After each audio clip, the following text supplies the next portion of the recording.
Hello বন্ধুরা, আমি জলি আবারও আপনাদের সাথে শেয়ার করতে চলেছি তারাপীঠ টিপের থার্ড পার্ট।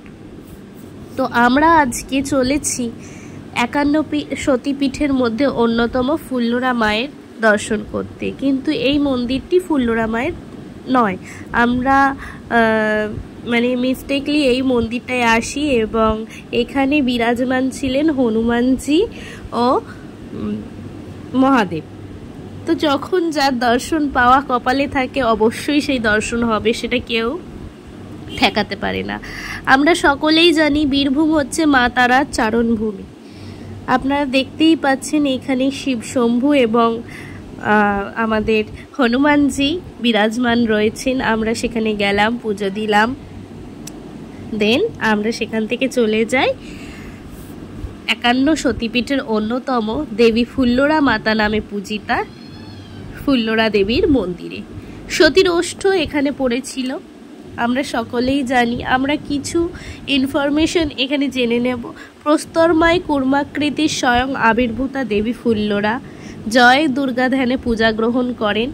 এখানে পীঠ অধিষ্ঠাতা হলেন ভৈরব বিশ্বেশ।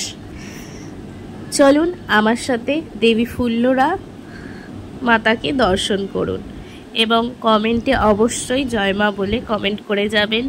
যারা ইউটিউব থেকে ভিডিও দেখছেন তারা অবশ্যই পেজটাকে সাবস্ক্রাইব করে দেবেন এরকম নতুন নতুন ভিডিও দেখার জন্য।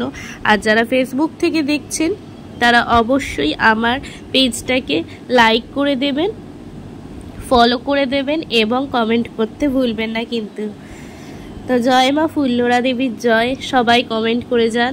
দেন আমরা এখান থেকে চলে যাই কঙ্কালীতলা মন্দির। এটিও একটি দেবীর সতীপীঠ। হিন্দু বিশ্বাস অনুসারে দক্ষ যজ্ঞের পর দেবী পার্বতীর কঙ্কাল পড়েছিল এখানে। এখানে দেবী দেবগর্ভা নামে পূজিত এবং ভৈরবের নাম রুরু।